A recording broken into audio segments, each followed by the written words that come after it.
Consider the function ln x over x, where x is greater than 0. The sketch below shows this graph and is tangent at a point A. Show that f derivative x equals 1 minus ln x over x squared.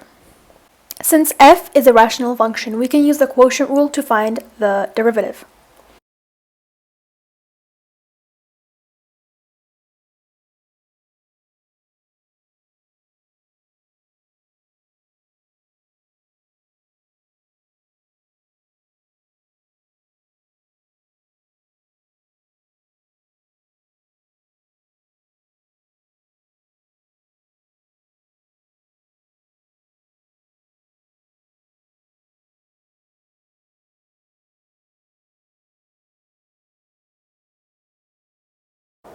Ln x differentiated is 1 over x, so that cancels out with the x, so we get 1, and the derivative of x is 1, so we get ln x, and the denominator is x squared.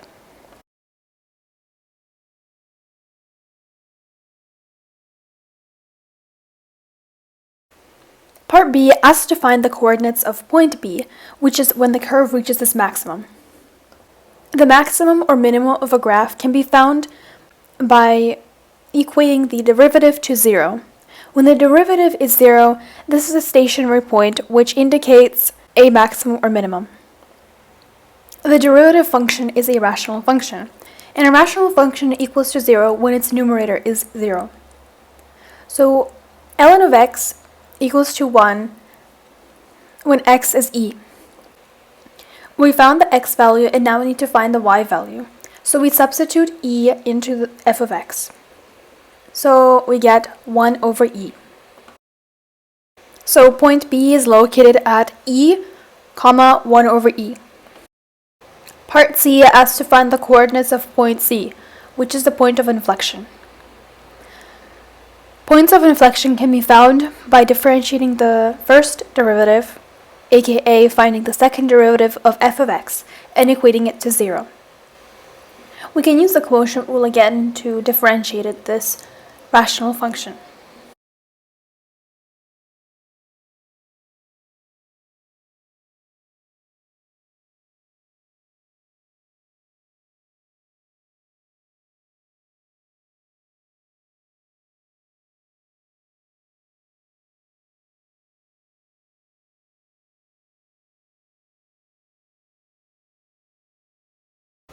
We can now make the numerator equal to 0, and we can factor out the x.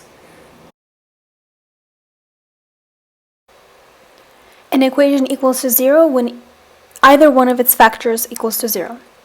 So x equals 0, but we cannot include this solution, and 3 minus 2 ln x equals 0. So that means ln x is 3 over 2. We can then raise e to the power of both sides of these equations to eliminate ln, and we get x equals 3 over 2. Lastly, we substitute this x value into f of x to get the y value.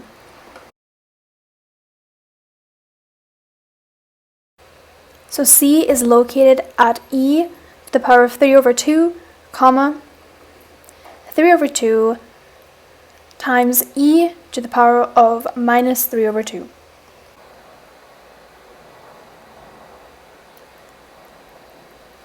The graph of f of x crosses the x-axis at point A. Part D asks to find the equation of the tangent to the graph of f at the point A. We should first locate point A. The y value of point A is 0, and we know this because it is on the x-axis. This means we make 0 equal to f of x, and we then isolate x to find x. So point A is located at 1, 0.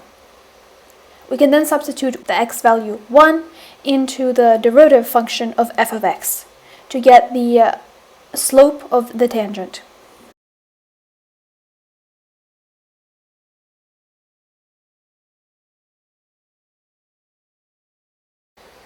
So we get that the derivative of the function at 1 is 1. We then use the point-slope form of writing a line to find the equation of the tangent. For this, we need one known point that is located on the line. We already have this, and it is 1, 0. We then substitute 1 for m, the slope, and we get y equals x minus 1.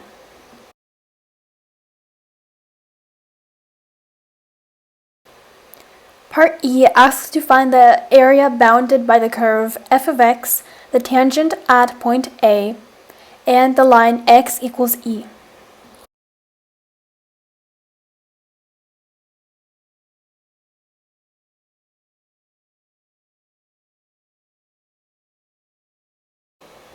We're basically finding this area. The area can be represented as an integral with the limits 1 to e of the difference of the tangent line and f of x. The tangent line lies above f of x, so we will be subtracting from it. So we get x minus 1 minus ln of x over x. The first integral will be x squared over 2 minus x, and don't forget the limits. The second integral, on the other hand, will require some more computation. We will use a u substitution, and we will substitute for ln of x. We will differentiate this to get 1 over x dx, and as we see, this is exactly what is found already in the integrand, so we can substitute that for du. So then we substitute u for ln of x, and we get integral from 1 to e of just u. This integrated is u squared over 2, and remember to substitute back the u, so we get ln of x squared over 2. We can then use the fundamental theorem of calculus to simplify the whole equation, including the second integral that we computed earlier.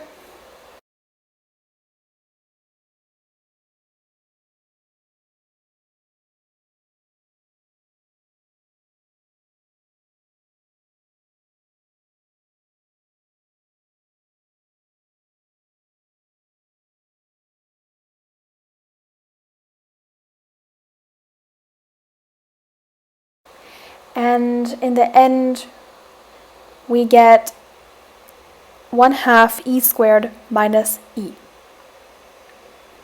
So that's it for this video. Thank you for watching, and I hope I helped you with this question. Please like and subscribe. Bye.